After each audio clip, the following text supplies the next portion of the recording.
दोस्तों, legal and legal में एक बार फिर से आपका स्वागत है। भारत प्रजातंत्र है और यह प्रजातंत्र कहीं ना कहीं भीड़ तंत्र की तरफ बढ़ रहा है। भीड़ तंत्र इसलिए क्योंकि जिसके पास जितनी ज़्यादा भीड़ है वो अपनी बातें आसानी से मनवा लेता है, बाकी लोग धक्का खाते रहते हैं। भीड़ के आधार पर लोग टोल माफ़ करा लेते हैं, भीड़ के आधार पर लोग कानून बनवा लेते हैं, भीड़ के आधार पर लोग कानून वापस करा लेते हैं। यानी कि अगर आपके पास भीड़ है तो भारत में प्रजातंत्र है, और अगर आपके पास भीड़ नहीं है तो आपके लिए प्रजातंत्र नहीं है। राजनीति इस भीड़ तंत्र का शिकार हो रही थी, इसमें कोई दो राय नहीं। लेकिन क्या भारत का उच्चतम न्यायालय भी इसी भीड़ तंत्र का शिकार होता जा रहा है? क्या भारत का सुप्रीम कोर्ट भी भीड़ तंत्र के आधार पर ही कार्य करने लगा है? ऐसा मैं इसलिए कह रहा हूं कि कोलकाता के आरजी कर मेडिकल कॉलेज के ट्रेनिंग डॉक्टर की रेप और उसके मर्डर के संबंध में उच्चतम न्यायालय द्वारा सो मोटो कॉग्निजेंस लिया गया है और उस पर सुनवाई 20 अगस्त 2024 को यानी कि रक्षाबंधन के अगले दिन होनी है।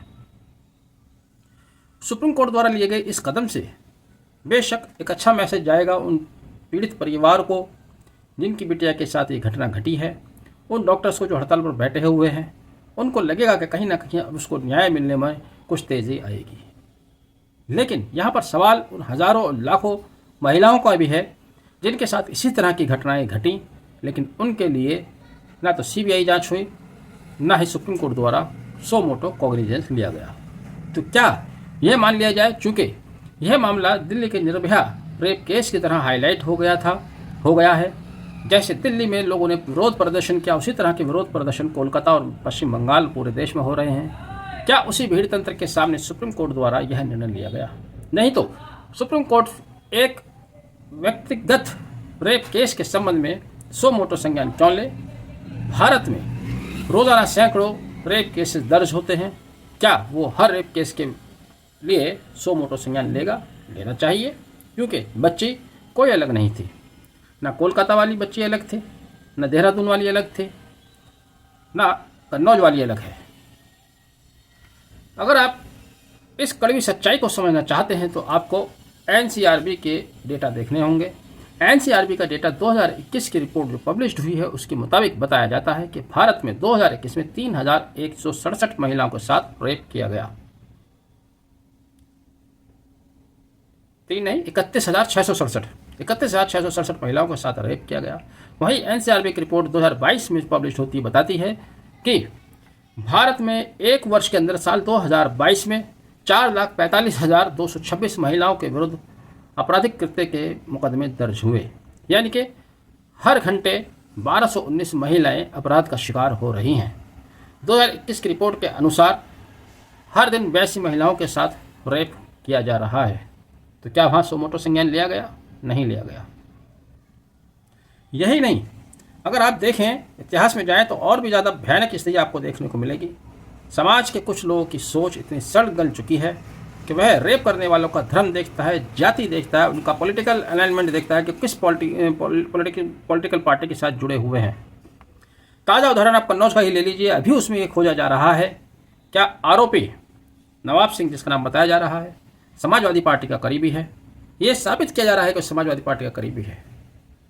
सवाल ये है कि कितनी घिनौनी बातें अब की जाने लगी हैं। क्या सोच इस समाज की हो गई है? कोई रेपिस्ट, कोई हत्यारा, वो किस पार्टी से जुड़ा हुआ है, इस बात का क्या महत्व है? अपराधी जिसने रेप किया या जिसने हत्या की, वो चाहे किसी भी जाति, किसी भी धर्म, किसी भी संप्रदाय, किसी भी देश, किसी भी दुनिया, किसी भी शहर का रहने वाला है, उसके साथ बिल्कुल एक जैसा सलूक किया जाना चाहिए। माननीय उच्चतम न्यायालय को, सुप्रीम कोर्ट को केवल एक केस के संबंध में सो मोटो नहीं लेना चाहिए, बल्कि उसको सो मोटो लेना चाहिए कि रेप और मर्डर के संबंध में किस तरह से ट्रायल किए जा रहे हैं, किस तरह से इन्वेस्टिगेशन की जा रही है। क्यों नहीं उच्चतम न्यायालय सो मोटो फाइल करता कि वह रेप और मर्डर के केस में अलग अदालतों के गठन की बात करता, अलग मजिस्ट्रेरियल कोर्ट के गठन की बात करता। क्यों नहीं रेप और मर्डर के संबंध में इन्वेस्टिगेशन और 90 दिन से भी घटाकर जल्दी पूरा करने का समय देता। 90 दिन भी रखिए आप, लेकिन मजिस्ट्रेट के यहाँ सब जब जाता है तो उसका कॉग्निजेंस, उसके बाद की जो प्रक्रिया होती है, फिर उसका सेशन ट्रायल की प्रक्रिया है। ट्रायल आप देखते हैं 10-10 साल, 15-15 साल पेंडिंग पड़े रहते हैं, और जो पीड़िता के परिवार वाले होते हैं वही हार थक कर समझौता कर लेते हैं। आखिर ये रेप इतने बढ़ क्यों रहे हैं, इसके पीछे क्या वजह है? इस पर सो मोटो कॉग्निजेंस लेना चाहिए था। सो मोटो कॉग्निजेंस इसलिए लेना चाहिए था कि लोग कानून से क्यों नहीं डर रहे, उनके जहन से कानून का भय क्यों निकल गया।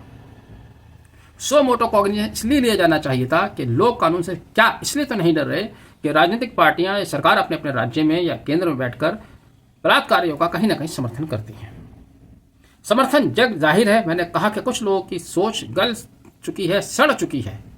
कठुआ रेप केस के आपको याद होगा कि किस तरह से वहां पर कुछ लोगों ने रेपिस्ट के फेवर में जुलूस निकाला और भारतीय तिरंगा लेकर जुलूस निकाला। क्यों नहीं जुलूस में शामिल एक व्यक्ति को जेल में डाला गया, उनको फांसी पर लटकाया गया। कितना घिनौनी उनकी सोच, कितना घिनौना उनका कृत्य था। कुलदीप सिंह सेंगर के मामले में आप देखिए कि पीड़िता उत्तर प्रदेश के छोटे से कस्बे से लेकर सुप्रीम कोर्ट तक जाती है। जब सुप्रीम कोर्ट से जाकर उसको न्याय मिलता है, सुप्रीम कोर्ट के आदेश के बाद उस विधायक की गिरफ्तारी होती है, नहीं तो गिरफ्तार भी नहीं होता। आसाराम बापू अभी पैरोल पर छूट कर आए हैं। इससे पहले उनका बेटा भी रेप के केस में जेल में रहा और वो 7 बार पैरोल ले चुका। आप आम व्यक्ति हैं, आम व्यक्ति यदि कोई जेल में पड़ा हुआ है, उसका बाप मर जाए, उसकी माँ मर जाए, चाहे छोटे मोटे केस में सजा काट रहा है, उसको पैरोल आसानी से नहीं मिल सकता।